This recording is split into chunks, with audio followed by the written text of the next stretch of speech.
This is Stem 8, which is Hatshepsut's religious policy, and the whole dot point is the devotion to Amun and promotion of other cults as well. So in this section we're going to have a look at the features of her religious policy, the innovations and developments that she introduced in regards to religion, and also the relationship of the king to Amun during this period. So in regard to Hatshepsut's religious policy, overall she pursued a traditional religious policy, following and dedicating things to the state god, which was Amun-Ra, as well as promoting the other gods of the New Kingdom pantheon. And she also made a bit of a contribution with the developments to religious practices and a lot of innovations that she brought through in regards to religion. Jan Arsman, who's a bit of an expert on Egyptian religion, particularly in this period, sort of sees Hatshepsut's reign as a starting point of revolutionary changes that were to come through for the rest of the New Kingdom period.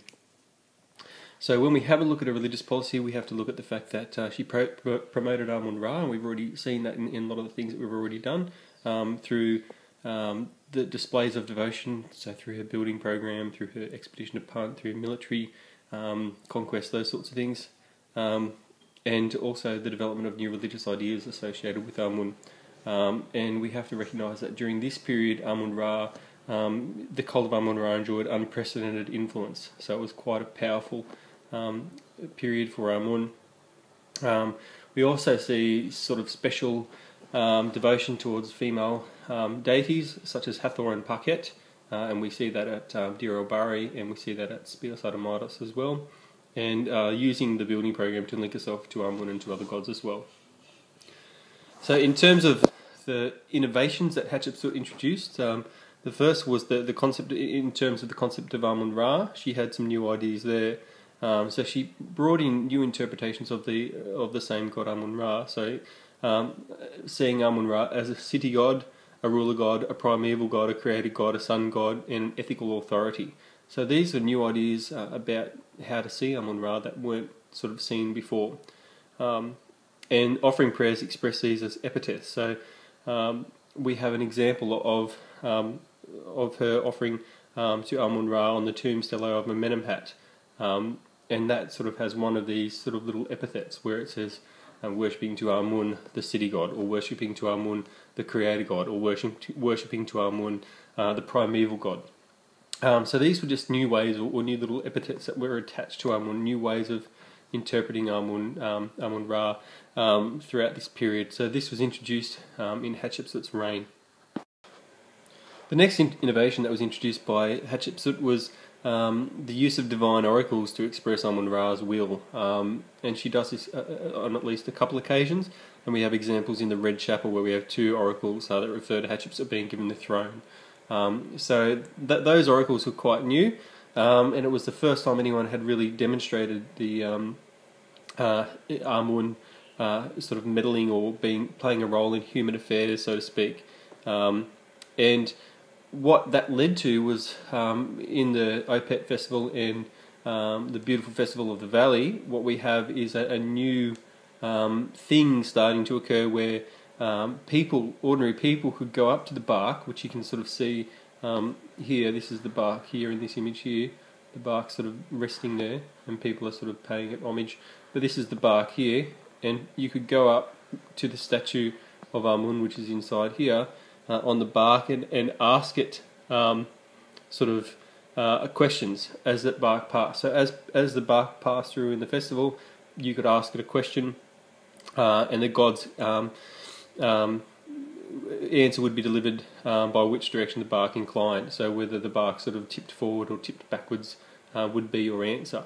So that was kind of a new innovation which stemmed from Hatshepsut sort of beginning to have a to show Amun playing a role in human affairs, and that sort of, I suppose, it made Amun-Ra maybe a god that people could relate to a little bit more than they had previously.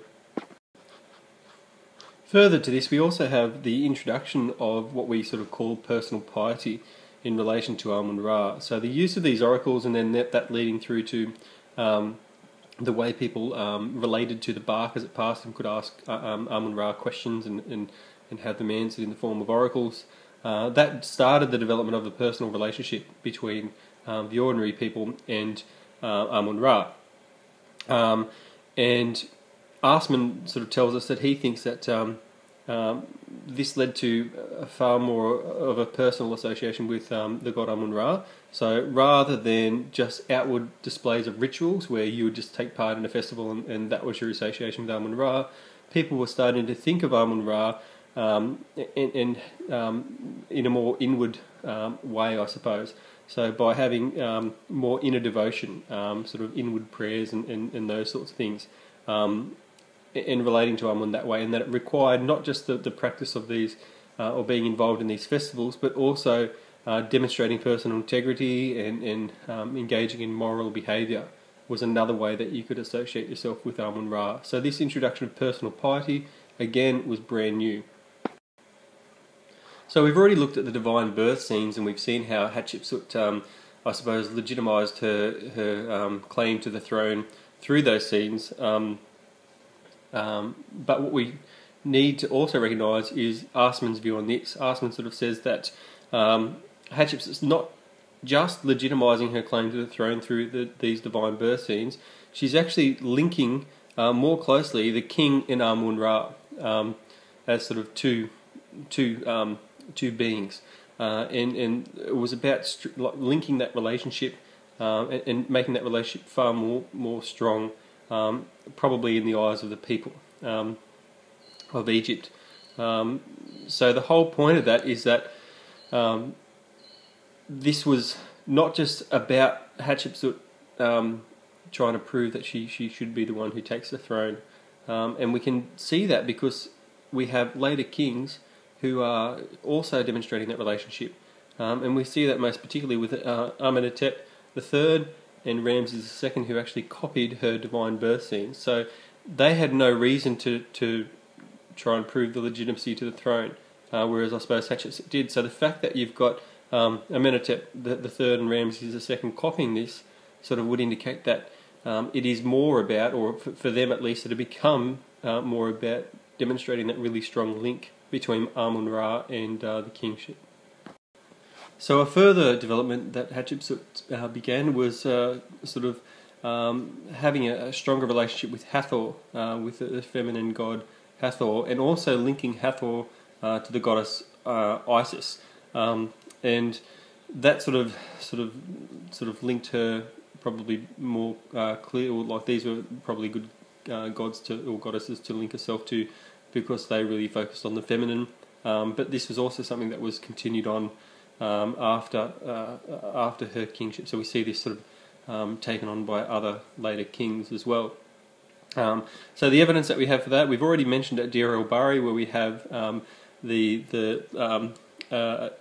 chapel for Hathor, which is on the left-hand side in the middle colonnade, sort of to the left-hand side of her punt reliefs. So she's got a chapel there specifically for Hathor.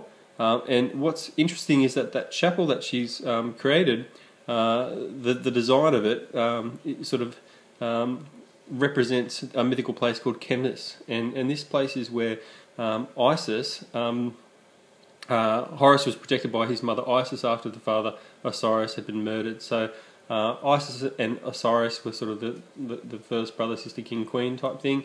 And when Osiris was murdered, this was a place that Isis protected Horus, their son. So this was kind of linking Isis with Hathor by representing that Hathor chapel that way. So that's one way that she does that, and that became sort of a popular motif of linking Hathor and Isis together like that for later kings into the 18th and 19th dynasties.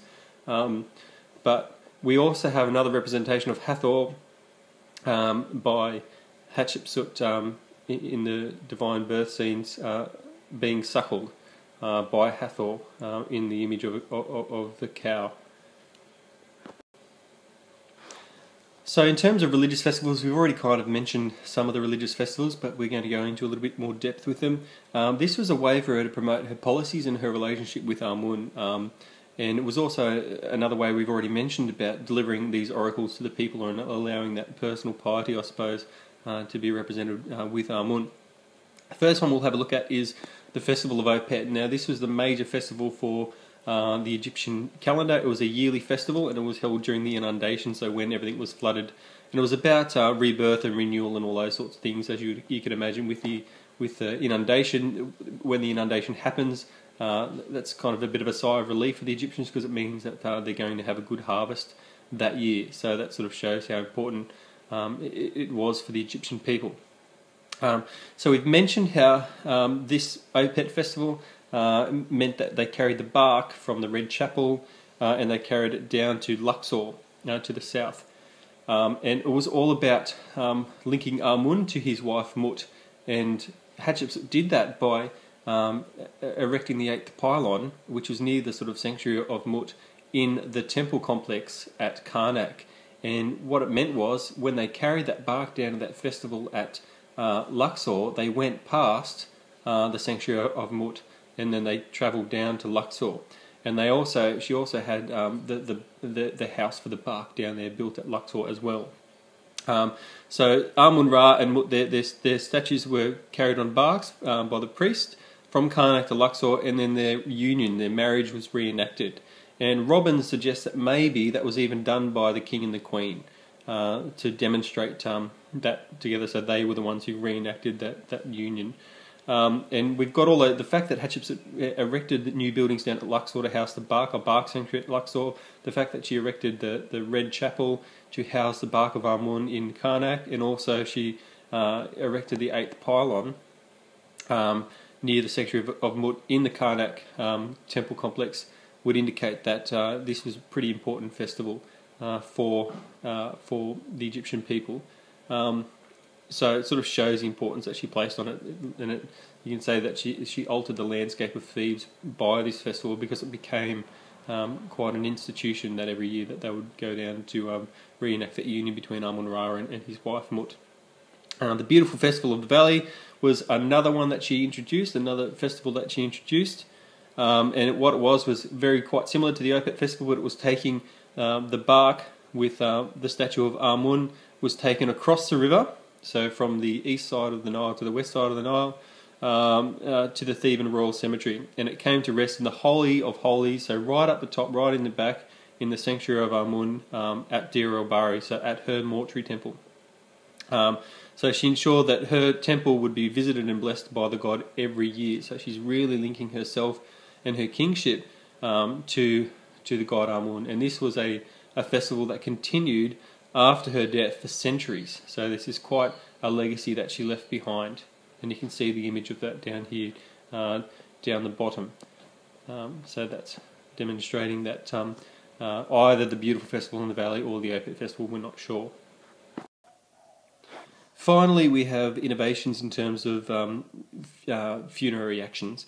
So Hatshepsut introduced a variety of sort of new funerary texts that became standard throughout the New Kingdom. So the first one is the Amduat, which was a royal funerary text which made its first appearance in the New Kingdom in Hatshepsut's reign on the third terrace at Deir el-Bahari. We also have new details of, we have a new text which is the ritual performed by the king to the sun god, and that's on the east wall of the third terrace of Deir el-Bahari as well, so that's another new text.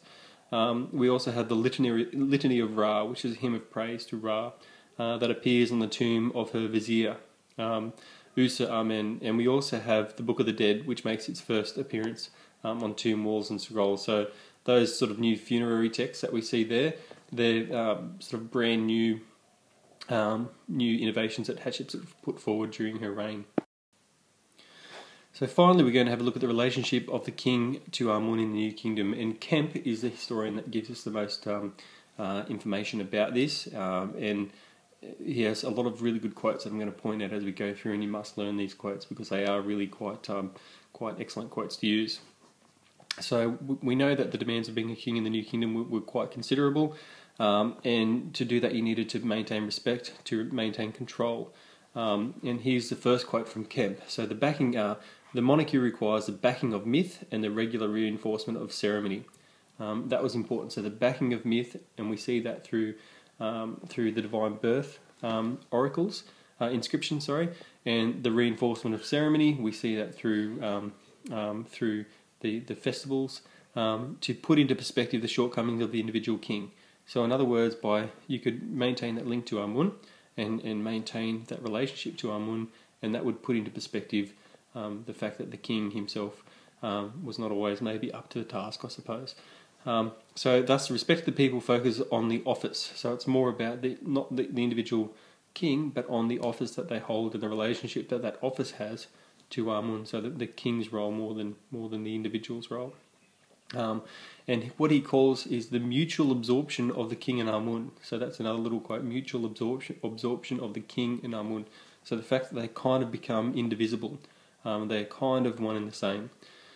And another final quote we have: Amun was given preeminence as a result of deliberate theological emphasis. So in other words, she sort of rose Amun-Ra up higher than any king prior to her.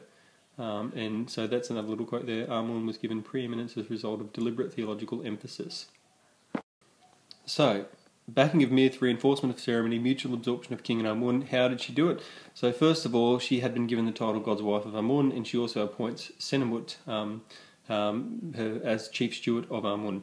So that's kind of one way that she's using her titles to demonstrate her relationship to Amun. All of her success she attributes to Amun, and everything she did was according to his command. So if you think about all the actions, Punt, which was one of the most successful things of her reign, was something that Amun had called on her to do, and she attributes the success of that to Amun. She's trying to think of ways to worship Amun, and she comes up with ideas of building two obelisks to Amun. So you can see that most of the things that she does come about because Amun has willed it or asked her to do it. The Karnak building program, the building of the pylons, the chapels, the obelisks, and the red chapel to house the bark of Amun all demonstrate that she's focusing on Amun. All of that has to do with Amun. Dir el-Bahari had that cult temple, the holiest of holies, for Amun there as well.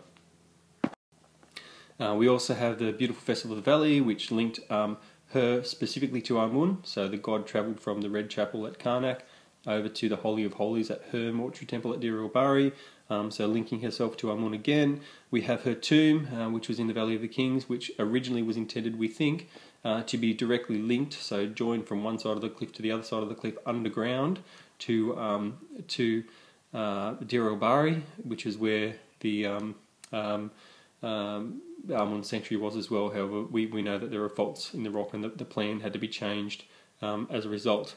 The Punt expedition, which we see in the Dir el-Bahari release, was dedicated to Amun. He commanded her to go, and he granted her success. Expedition to Nubia, which we see on the walls at Dir el-Bahari, was also attributed to Amun. We also know that the most important officials in her reign were priests of Amun. So, for example, the high priest of Amun, Hatshepsut, was also a vizier.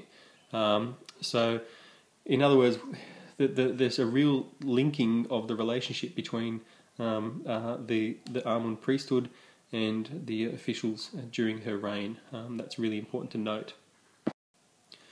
So what this has led to, it's led to kind of a debate. We have Redford, who says that under the first or the early kings of the New Kingdom, sort of starting with Thutmose I, we see that Amun and the Amun cult becomes very, very rich, because what's happening is all the success and all the money that's gained through booty and through trade and all those sorts of things, a lot of that's been given to the state god Amun and to the priesthood. So they become very powerful and very wealthy during this period, and that sort of began with Thutmose I, who really started transforming Karnak into the big state, large state temple, the focus of all the religious sort of attention. But what Redford argues is that during this time period, the kings were a bit more careful about the amount of power that they gave to the priests of Amun, because they retained the right to appoint the high priests of the god. So what Redford argues is that with Hatshepsut, we have a change, because Hatshepsut relied on the Amun priesthood and on her contribution to Amun really strongly for her to keep her position as king. So accordingly, we have the status of the chief ministers of Amun they started taking positions in the civil bureaucracy, so in her administration. So what Redford's arguing is that over time, Hatshepsut starts to so strongly relies on her relationship to Amun and the wealth that she's gaining from Amun, and that these chief sort of priests of Amun are really stepping up and taking really strong positions and really influential positions within the civil administration of Egypt. So what they're saying is that what we end up with is Amun governing. So that's one interpretation. The opposite interpretation comes from O'Connor. And O'Connor disagrees with this theory, and he says that the priests were always subordinate to the king, no matter what, and could never undertake a politically disturbing theological initiative. So in other words, that the kings were always the ones in control, including Hatshepsut. So it's Redford. That's a really good argument that you must learn. That we have Redford saying that it's almost like the Amun priesthood were playing kingmaker. They got so powerful during this period that they became powerful enough to sort of control or influence the government, because Hatshepsut was really reliant upon their support to maintain her power. But O'Connor says no. Hatshepsut paid them a lot of influence during this time, and they maybe gained influence during this time, but they were always subordinate to the king.